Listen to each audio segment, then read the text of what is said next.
Hello! Hi. నేను మీ ఉమ.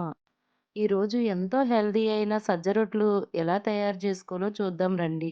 ఈ సజ్జ రొట్లు తయారు చేసుకోవడానికి ముందుగా కేజీ సజ్జ పిండి తీసుకున్నాను నేను. దీంట్లో కొద్ది కొద్దిగా వేడి నీళ్ళు వేస్తూ కలుపుకోవాలి. చూడండి ఇక్కడ చూపించే విధంగా కలుపుకోవాలి. ఇందులో రుచికి తగినంత ఉప్పు కూడా వేయాలి. ప్రతిరోజు రైసే కాకుండా ఇలా చిరుధాన్యాలతో చేసిన రెసిపీస్ తినడం వలన షుగర్, బీపీ మరియు దీర్ఘకాలిక వ్యాధులను బారిన పడకుండా మనం ఉండవచ్చు. ఎందుకంటే ఫ్రెండ్స్ మన పూర్వీకులు వీటన్నిటిని తినడం వలన మంచి శక్తి ఉండేది. వాళ్ళకి షుగర్ వ్యాధి, బీపీ ఇలాంటి వ్యాధులు కూడా రాకుండా ఉండేవి.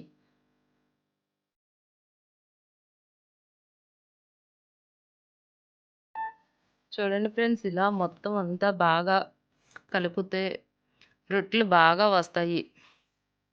చూడండి ఇలా మొత్తం కలిపిన పిండిని తీసుకొని ఇలా కొద్ది కొద్దిగా రౌండ్‌గా చేసుకొని, ఇందు మీద కొద్దిగా నువ్వులు చల్లుకొని, ఈ విధంగా పొడిపిండి వేసి, రొట్టెను తిప్పుతూ ఇలా తట్టుకోవాలి.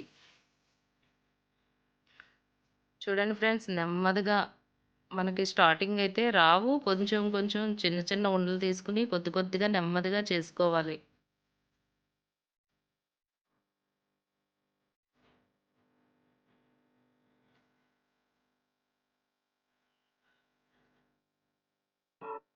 చూడండి ఫ్రెండ్స్ ఇటువైపు కూడా నువ్వులు చల్లుకొని, ఈ విధంగా రొట్టెను ఒత్తుకోవాలి.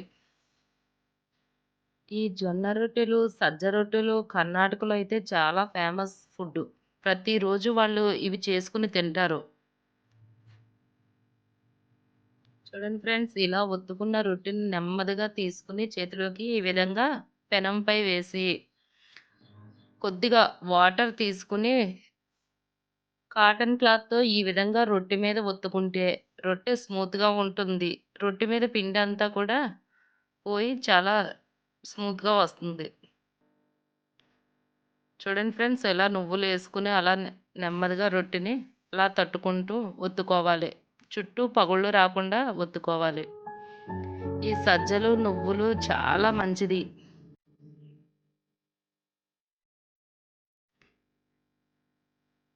ఇవి పిల్లలకి కూడా చిన్నప్పటి నుంచి అలవాటు చేస్తే చాలా మంచిది.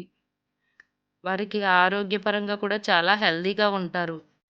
చూడండి ఇలా 2 వైపులా కాల్చుకుంటూ ఈ రొట్టెలను కాల్చుకోవాలి.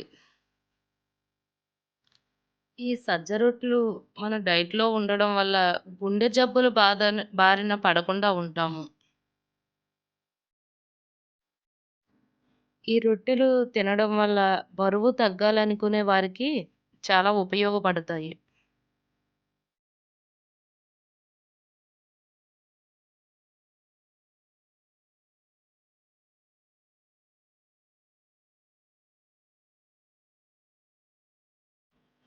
ఇలా చిరుధాన్యాల ఆహారం మన డైట్‌లో చేర్చుకోవడం వల్ల మనం చాలా హెల్తీగా ఉంటాం friends.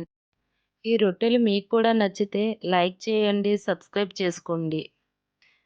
Thank you for watching friends.